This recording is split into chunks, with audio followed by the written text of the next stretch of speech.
大家好，又係我排包哥。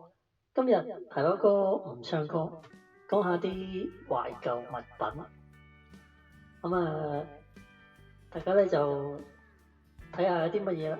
一啲生活用品喎，唔知以前你哋返學讀書咧有冇見過啲嗰啲風扇掣咧？就好似而家咁樣見到嗰啲，咁咧就有個掣咧喺中間扭下扭下咁樣，咁一扭嗰時咧就咔咔聲嘅，嗒嗒嗒咁樣聲。咁另外啲電芯咧就唔知而家仲有冇呢一隻藍色又白色咁樣嘅。跟住有啲濕紙巾啦。依家唔知仲有冇得買啦呢隻濕紙巾。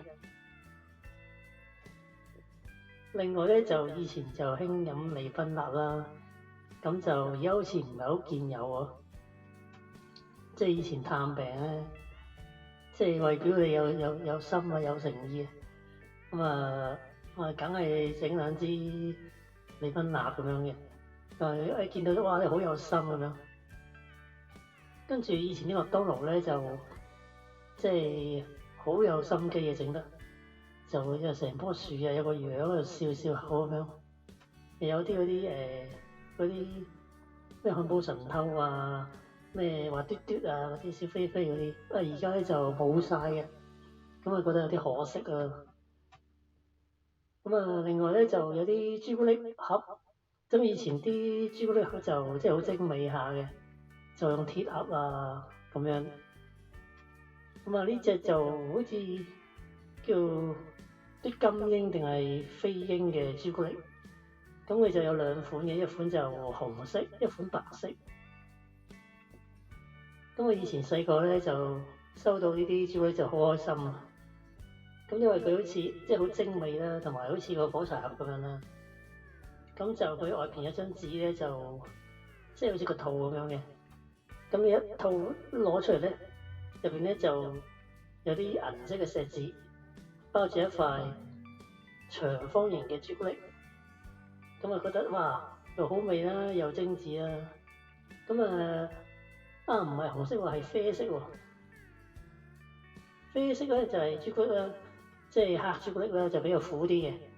另外嗰隻白色咧就係即係白朱古力啦，我中意食多啲。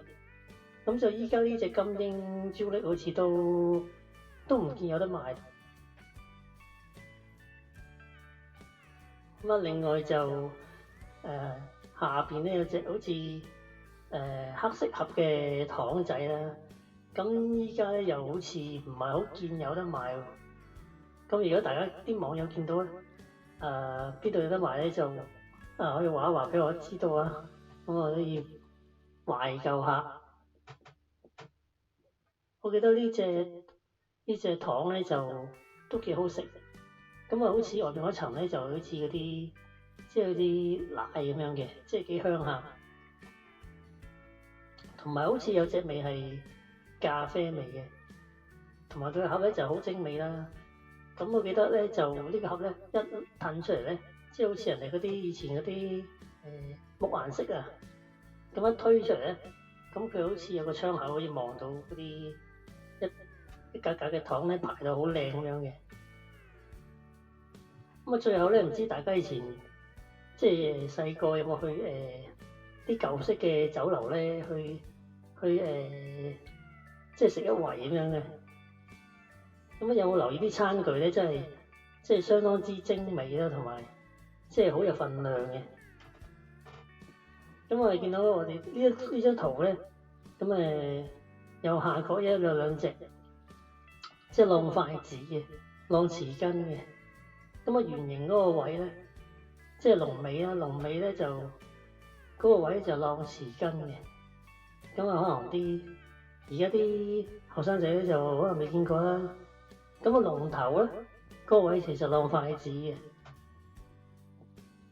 以前嗰啲餐具真係即係又重手啦，又精美咁啦。同埋我記得咧就即係每一次食翅嘅時候咧，嗰個兜咧。又係咁樣，好似有龍頭龍尾咁樣嘅，嗰啲盤啊碟啊特別重嘅。咁啊，即係揸住呢個當筷子咧，都係可以坑死人嘅。咁啊，以前大家細個讀書時候咧，有冇用過呢啲文具啦？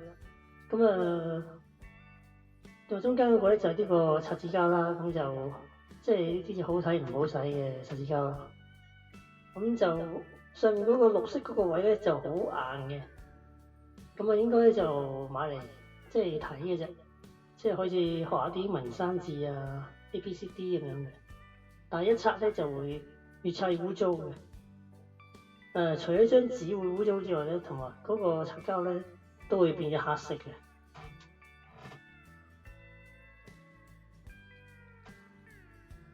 另外咧就以前咧就冇呢個改錯帶啊，冇呢個白油啊咁樣嘅，又冇嗰啲改錯筆嗰啲啊，咁就淨係得嗰啲擦膠啊、沙膠。咁啊呢個兩橛式嘅沙膠咧，就我記得咧就藍色嗰邊咧就係鞋啲嘅，紅色嗰邊咧就冇咁鞋嘅。但係無論邊邊都好咧，擦極咧張紙都會穿嘅。即係無論你係幾輕力擦啊，或者點樣咧，梗係會穿嘅呢張紙。所以呢個沙膠咧真係好有技巧先至用得到嘅。咁啊，另外啦，咁就有啲寫字嗰啲簿啦，咁啊入邊就冇線嘅，一張咪白白嘅紙，但係其實佢唔係好白，即係黃黃地咁樣，唔知點解佢新買翻嚟都係黃黃地。同埋我記得就係好薄嘅啲紙，同埋啲釘裝咧就即係得一粒釘咧，同埋就即係好似好吉手咁樣。個封面咧就哇有山有水啊，有花有樹咁樣嘅。咁啊，另外唔知大家有冇見過呢個喺未有智能電話啊、手機嘅年代咧，咁就即係啲記電話嗰啲記事簿啊。咁呢隻就特別啲啦，就即係有個掣下面嘅一撳咧，佢就會根據你嗰個 ABCD，即係嗰個人名啊、英文名嘅 ABCD 嚟彈出嚟嘅。即係譬如你撳個 D 字，咁佢哋就彈 D 字嗰頁啦，D 字嗰版。咁我覺得都當時覺得都幾先進嘅。咁啊，以前唔知大家有冇，應該都有噶啦。咁就即係返學嘅時候咧，以前咧就好興香珠嘅。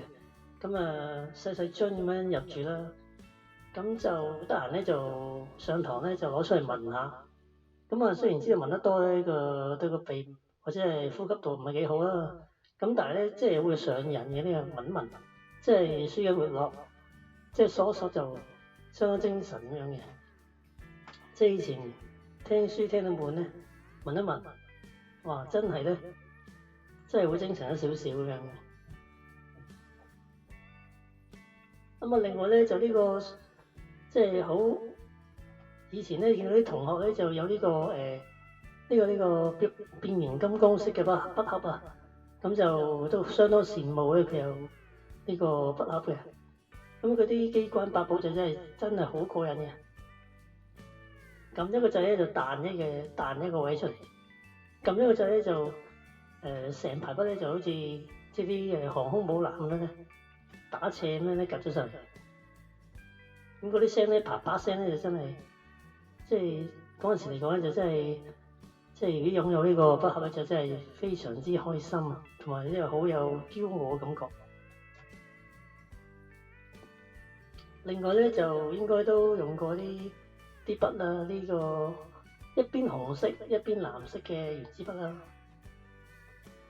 咁我記得細個嘅時候咧，成日都將嗰個入邊嘅筆芯咧就將佢調轉嘅，咁我攞嚟整蠱人哋嘅。即係紅色嘅就擺藍色嘅筆芯，藍色嗰邊咧個頭咧就擺隻紅色筆芯。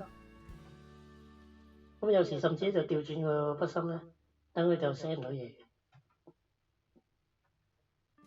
咁啊，呢個左上角呢個都係一個即係頭先嗰個啦，等於即係呢個就吸埋咗嘅，就有一支杆咁樣推上推落。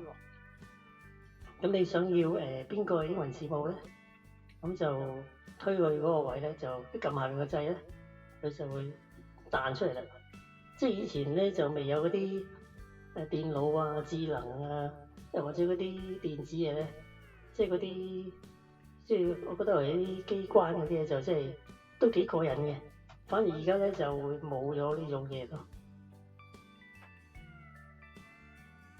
咁啊呢個鉸剪啊，咁啊都幾得意嘅，咁啊就將佢接埋咧，就即係佢原意咧接埋咧就即係唔會篤到人，但係咧你見到個圖，其實咧佢接埋咗之後咧有些少夾咗出嚟嘅，咁啊其實都係為咗慳位啊咁樣，即係接得埋都幾過癮咁樣，即係好似嗰啲人哋嗰啲老花眼鏡咧，就即係可以接埋咁樣，細細個咁樣，一整都攞出嚟咧，好似就變形金剛嘅，又將佢攤開啊、接埋啊咁樣，都幾得意。咁啊，唔知大家有冇用過呢個紅色嘅？我當年咧用嘅係藍色嘅，咁就係呢個呆毛機。咁我記得嗰個手感咧就相當之唔錯嘅。一撳一下咧就會啪啪聲嘅，同埋咧就你揀第個字咧就轉嗰個字母嗰個輪啦，轉嗰個碌咧就嗒嗒嗒嗒嗒嗒嗒咁聲咧就係即係非常之過癮嘅。咁啊細個咧就將佢當係一把槍咁樣啦，啪啪聲咁上面有粒白色嘅嗰個掣咧就攞嚟剪斷佢嘅。我記得我細個啲斜孭嗰啲水壺啊，以前興藍水壺嘅，就唔係用嗰啲即棄膠樽，咁以前都幾環保下，即係以前啲人就比較環保啲啦。咁就例如呢啲日常用品咧，就我哋咧就會將自己嘅名咧用呆毛機咧打出嚟，然之後咧就貼落去。咁佢咧就特別地方咧就係即係呆毛機打出嚟嗰啲字咧就係突出嚟嘅。我另外見到咧就有啲以前嗰啲儲存嗰啲設備啊，咁啊後生一輩就應該唔知係咩嚟嘅啦。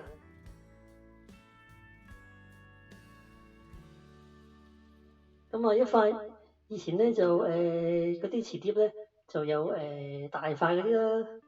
其實之前咧就有再大塊啲嘅，不過咧我咧就未見過啦，咁就圖入邊嗰啲個咧就係5寸幾啦，5寸幾，但係我仍然都係最中意呢個2.5寸嘅磁碟嘅。咁因為咧佢細細塊啦，同埋咧即係佢有一個機關咧就可以褪前褪後咧嗰個鐵嗰個蓋掩啊。咁我細個咧就攞嚟當係一個嗰啲，即係好似啲手槍咧，將佢啪啪啪啪啪，每啪一下咧就好似上膛上子彈咁樣嘅。咁另外咧就右手邊咧就即係去到呢個中學時代啦，咁就有呢個計數機啦。咁啊當年咧就計數機咧一定要印有呢個 HKCE 香港會考。當年就叫做會考嘅字條咧嘅計數機咧先至可以用嘅。我記得當年咧有啲人咧話呢啲計數機咧如果太先進咧，即係某啲型號咧就可以入啲公式落去咧就可以作弊喎。咁呢層咧我就唔係好知道啦。當年我嗰部咧就係成個都係黑色嘅。咁嗰個樣都幾 cyber feel，都幾有型嘅。可惜你就已經唔見咗啦，只係存在喺我腦海之中。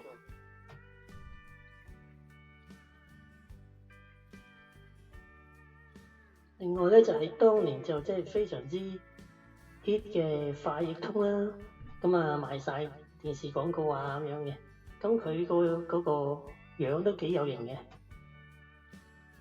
細細部一打開又可以發聲。我記得當年咧就除咗有呢個中英文翻譯之外咧，佢仲可以有呢個日文嘅，同埋都好似有幾個遊戲嘅。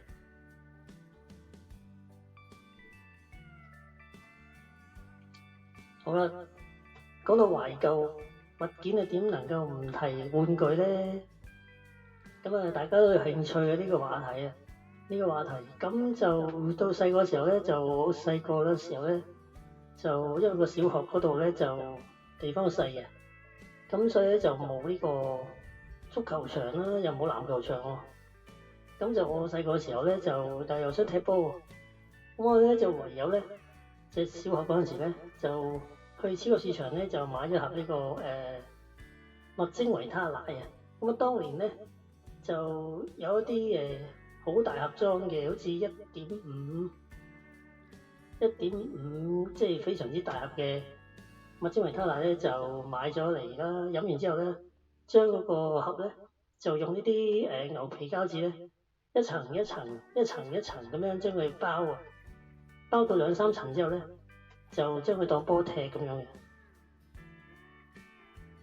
咁啊，當年咧就即係學校嗰個地方所限啊，所以咧就係冇呢個足球場啦、籃球場啦。到我走嗰年咧，先至開始有籃球場咯。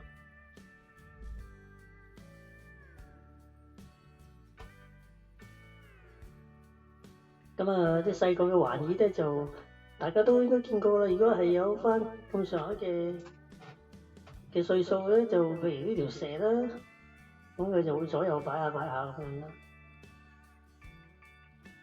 咁啊，東南西北咧，相信大家都冇玩過，都係聽過或者見過嘅。咁啊，就係因為通常都係你數幾多下幾多次咁樣，就譬如藍3次，咁咧就將佢上下咁開合，然之後入邊咧就寫咗啲嘢咧，就叫人哋做嘅。通常咧都係啲整蠱人嘅嘢啦。咁啊，你啲男仔嚟講咧就非常之中意劍啊嗰啲咁嘅嘢嘅。咁我以前咧有一啲有套嘅劍啦，咁就係木劍嚟嘅。咁咧就上面油咗啲漆啊，相當啲鮮豔顏色。咁啊，我細個都好中意玩嘅。但係就好似話係好容易斷嘅。咁另外咧就細個就有一啲細包嘅彩色嘅劍仔啊，入邊有好多款式㗎啦。我記得有黃金簡啊，即係粗粗地一條咁樣就骨類垂嘅，咁就叫黃金簡。跟住咧就，我記得細個時候咧就係未有 LEGO 呢樣嘢嘅，咁但係咧就有啲比較類似 LEGO 嘅東西啊，就好似呢張圖嗰度咁樣，有啲膠，以前咧就興一啲膠粒啊，或者係一啲膠片啊咁樣嘅。咁我細個咧就膠片咧冇乜點玩過，即係見過啫，但係就玩過呢個膠粒。即係而家左手邊嘅，佢呢度咧就砌飛機啦。咁我細個咧就都砌過其他嘢嘅。咁我細個嗰啲膠粒咧就比較鮮豔啲啦，有鮮綠色啊、粉紅色啊咁樣嘅。咁呢隻膠粒咧就比較好玩啲，因為咧你砌完之後咧佢可以轉嘅。即係佢有2條咁樣嘅，咁你砌起其中一條咧，咁你可以屈佢咧，就變咗可以做啲形狀出嚟嘅。咁我記得細個咧就有啲中間嗰張圖中間嗰啲好似啲光纖咁嘅電筒啊，電筒型嘅燈籠啊，嘅燈飾啊，咁啊以前係好興嘅。咁啊記得一推咧就嗰啲光束咧就一點一點嘅，就真係好似光纖嘅。喺當年未有光纖年代咧，呢一支嘢咧其實就真係好似即係火樹銀花咁靚。以前啲小朋友一去到中秋就會揸住呢支嘢揈下揈下，而且我記得係彩色嘅。咁啊，另外咧就細個玩過呢個即係而家應該係都有嘅，但係就冇咁大部咯。咁我記得我細個咧玩過呢個，即係用呢個水力去推動一啲膠圈仔咧，將佢咧就穿過一啲譬如係海豚嘅海豚嘅鼻啊咁樣嘅。咁以前啲玩具我覺得係比較創意啊，同埋即係可玩性係比較好，即係點講咧？即係好玩啲嘅。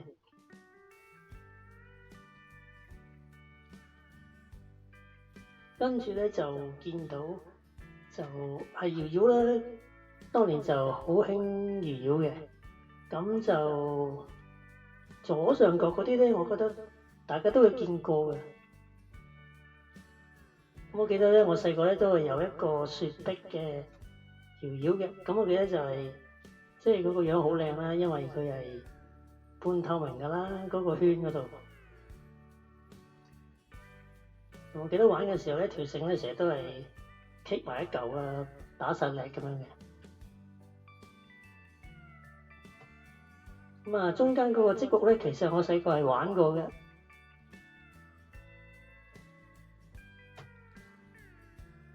咁我呢款積木咧，我就唔知喺邊度做啦，但係咧就覺得好即係好靚啦。首先，尤其是佢白色嗰啲蘿蔔柱咧，好有特色嘅。另外咧有一嚿咧就好似圓拱咁嘅嘢咧，其實咧佢係有3嚿嘅。最高個嚿咧好似拱橋咁樣嘅，跟住咧到中間咧一個圓形嘅半圓形嘅木，到最入邊咧就係一個半圓。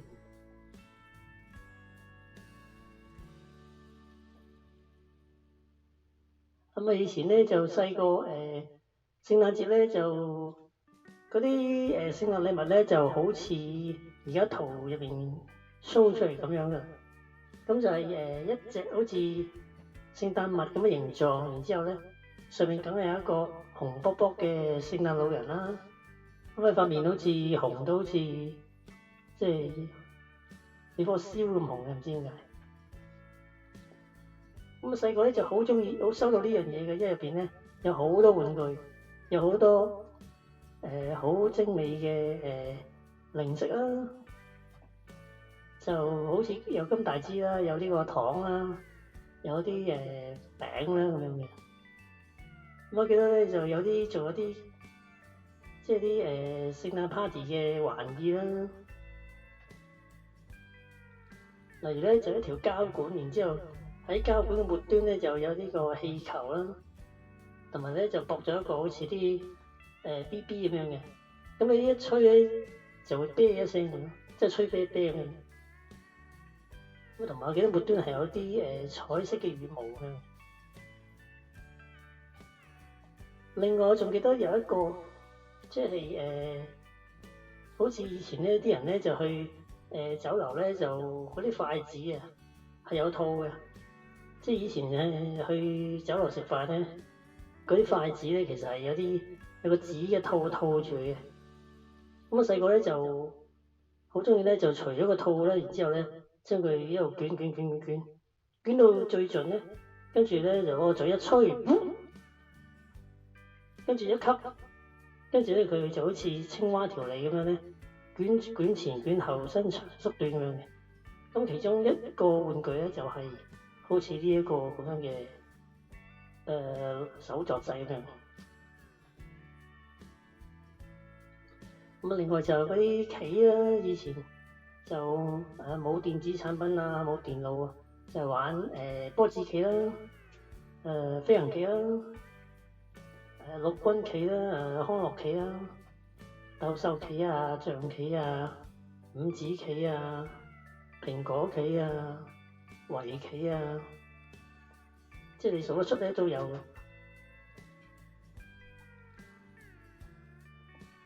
仲有呢個 Mastermind，唔知大家細個時有冇玩過 Mastermind 啊？我記得佢就係細細盒嘅，咁就好似呢張圖嗰度咁嘅。我覺得佢嘅封面咧，好似啲賭神定賭俠咧，周星馳咧就坐喺度張凳，坐喺張大班椅度，然之後隔離緊一個美女喺度。都唔知周星馳係咪即係參考呢一個封面咧 Mastermind。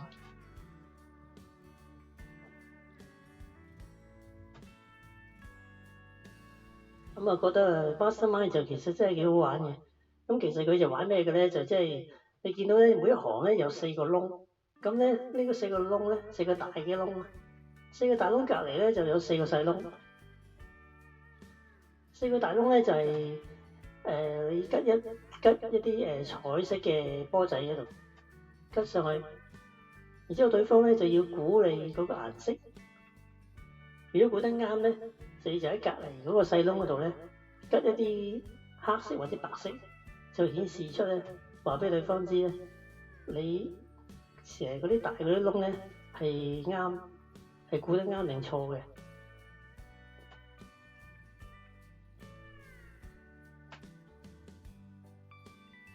咁啊，右手邊右下角咧有一個即係好似應該由電芯驅動嘅嗰啲賽道，有條賽道嘅嗰啲車，我唔記得係用電啦定係用氣嘅。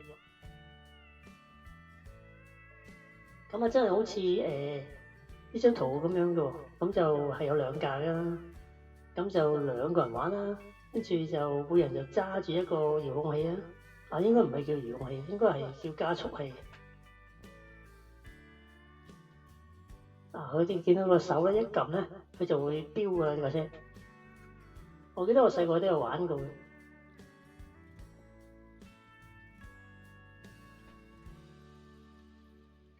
另外，大家小學嘅時候上 P.E. 堂，咁啊梗係見到呢啲咁樣彩色嘅好似柱咁樣嘅物體啦，其實就係一啲跨欄用嘅。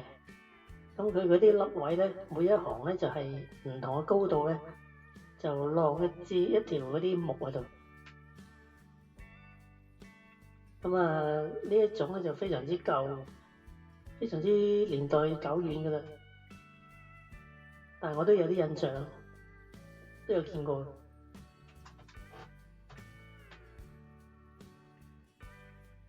另外咧，我小學嘅時候咧，我記得我係有一隻啲咁樣嘅手錶嘅。咁當年咧呢一隻手錶咧就好似就未係，好似都仲未有變形金剛嗰陣時。唔知佢屬唔屬於變形金剛？我覺得佢就係唔係變形金剛嚟嘅。但係呢隻錶咧，我記得我係有嘅。咁呢隻錶就可以拆出嚟啦。咁嗰個錶面咧掹出嚟之後咧，就可以變咗個機械人咁樣啦，好似呢張圖咁樣。好可惜咧，呢隻錶又係唔見咗啦。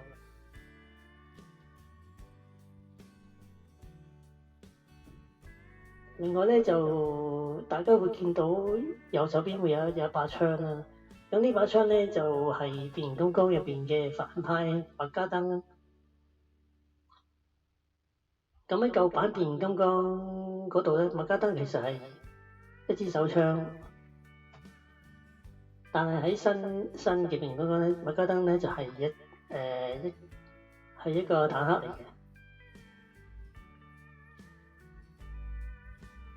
我記得我細個係有一把麥加登嘅變形金剛嘅手槍嘅，但係因為我細個曳嘅，所以咧就好似俾屋企人咧掉咗落街嘅支槍。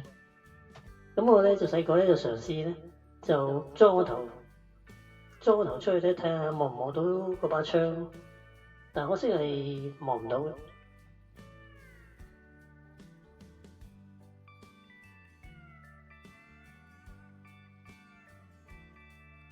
跟住咧就係好多超合金啦，咁就細個嗰陣時候咧就好中意睇嘅黃金戰士啦，有呢個黃金俠啦，同埋佢啲朋友啦。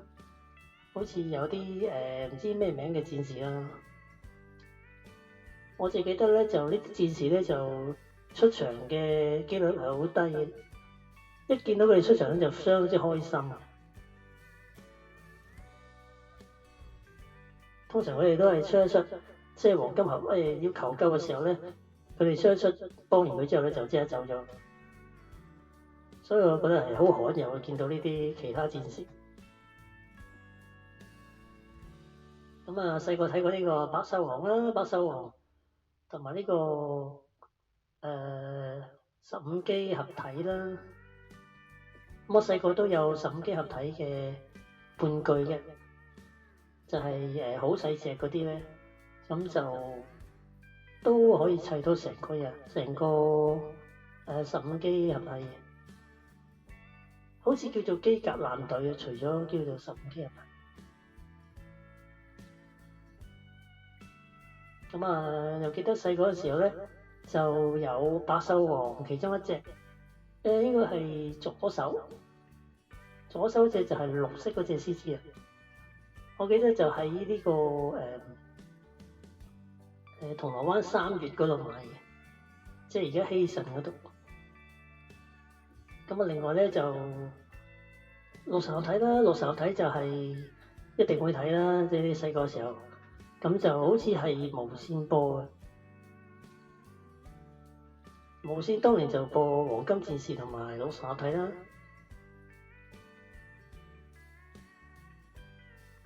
咁啊，六神合體我最中意佢嗰個出場啦，即係嗰首歌啊，同埋呢個即係將個畫面分割做好多個，分割做6格，跟住喺度變嗰個，覺得相當之熱血同埋。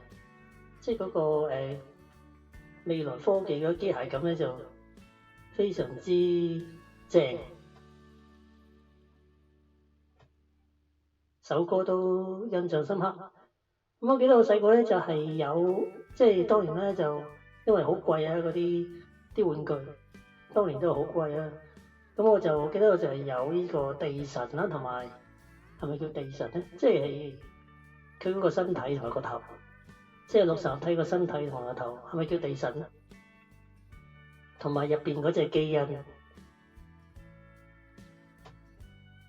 同埋好似仲有一隻腳，唔知我有冇？好似係黃色嗰隻腳，即係左腳，好似係海定係咩？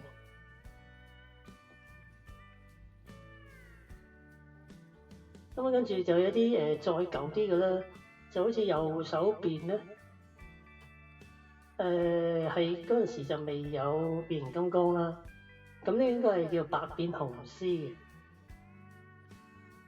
咁我記得我細個有幾隻百變雄獅嘅，我初初就以為係變形金剛，其實呢個就跟住大個之後睇翻咧，原來唔係變形金剛，係百變雄獅。咁就我又有一隻就係個頭係一個轉頭嗰個。即係佢可以變做一個轉滑機嘅百變雄獅，同埋我有一隻唔知係咪反派，就係變做直升機嗰隻百變雄獅。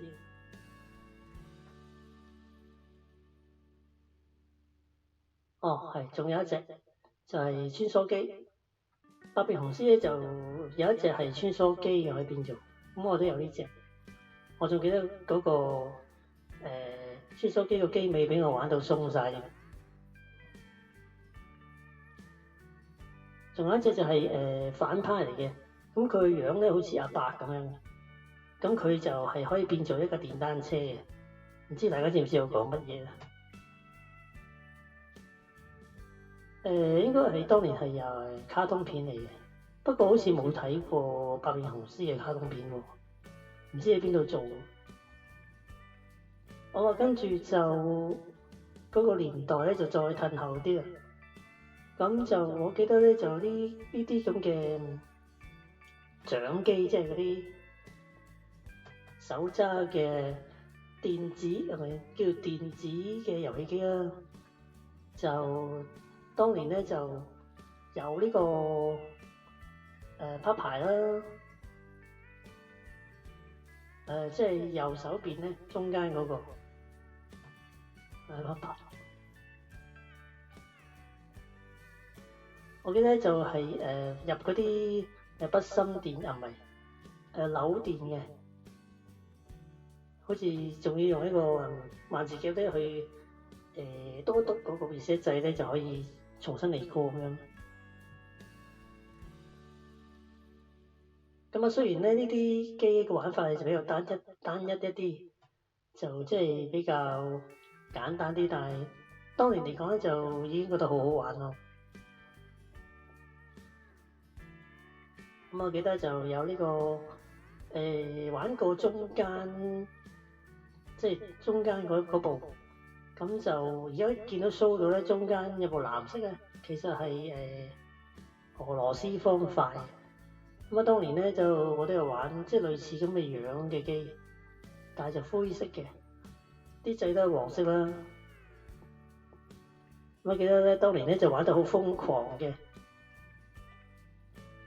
咁啊，當年我同我阿爸咧就同一間房咧，跟住就有雙格床啦，兩格床嘅。咁咧就大家玩 share 一部機玩啦。咁就鬥多分嘅，就係俄羅斯方塊啦，就係呢部。咁我有啲電子遊戲機咧，就係見過就未玩過嘅。我就見過有黃色嗰部，即係呢部潛艇嘅對戰啦。我覺得佢個樣就設計得，即係好有型啊！即係中間打開個蓋咁樣。另外呢個右下角呢個忍者機咧，即係有兩個 mon 咧，我都見過嘅，但係就冇擁有過嘅。咁呢個 design 係非常之正啊！當年嚟講，呢一個睇翻都覺得好正。咁我另外見過就未玩過就係呢個左上角咧。兩隻鬼，即係好似係咪玩迷宮定係咩魔界咁樣，左右兩邊有兩隻鬼嘅公仔咁樣。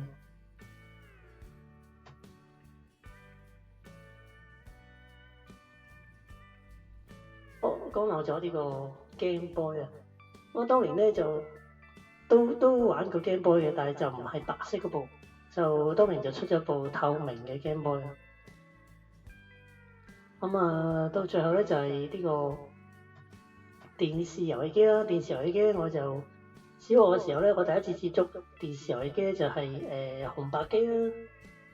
咁啊就唔係我自己有嘅，就去一個小學同學嘅屋企度玩。咁啊當然梗係玩呢個孖寶兄弟啦。到之後就係有灰機啦，即係任天堂。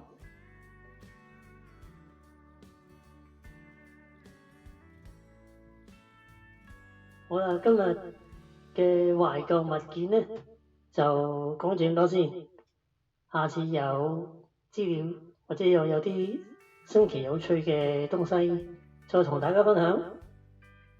拜拜。